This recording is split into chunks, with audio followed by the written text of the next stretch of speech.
Jésus quitta Nazareth et vint habiter à Capharnaüm, ville située au bord de la mer de Galilée, dans les territoires de Zaboulon et de Nephtali.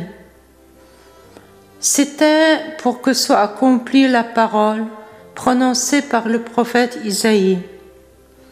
Pays de Zabulon et pays de Nephtali, route de la mer et pays au-delà du Jourdain, Galilée des nations. Le peuple qui habitait dans les ténèbres a vu une grande lumière.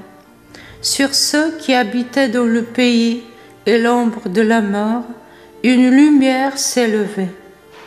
À partir de ce moment, Jésus commença à proclamer: « Convertissez-vous, car le royaume des cieux est tout proche. » Comme il marcha le long de la mer de Galilée, il vit deux frères, Simon, appelé Pierre, et son frère André, qui jetaient leurs filets dans la mer, car c'étaient des pêcheurs.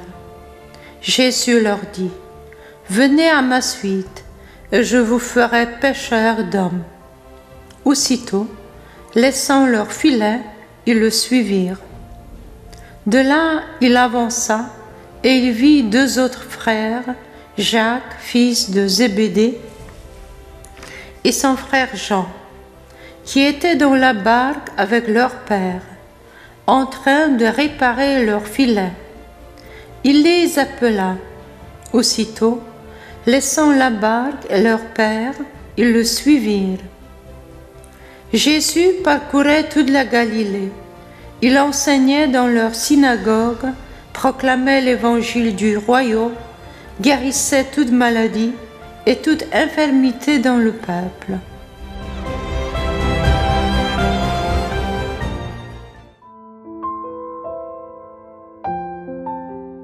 Aujourd'hui, Jésus est entré dans ma chambre.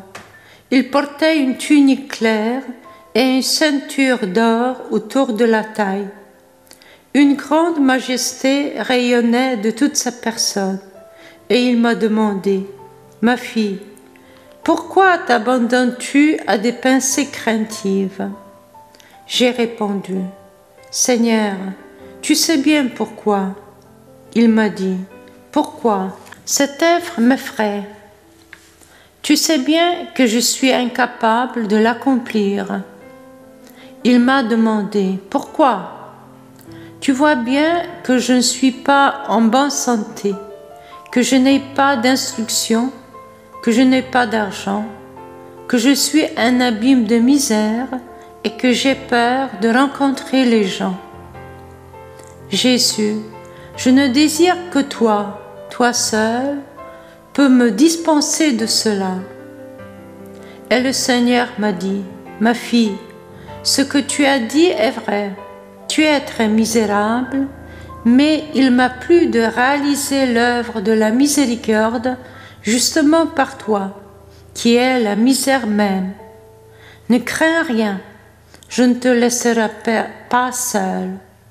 Fais ce que tu peux pour cette cause, et moi, je réaliserai tout ce dont tu n'es pas capable. Tu sais ce qui est dans tes possibilités. Alors, agis. »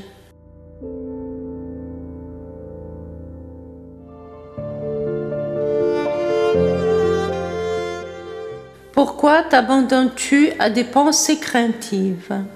Aujourd'hui, Jésus me donne une question concrète et me donne sa promesse sur laquelle je peux toujours m'appuyer. Ne crains rien, je ne te laisserai pas seul.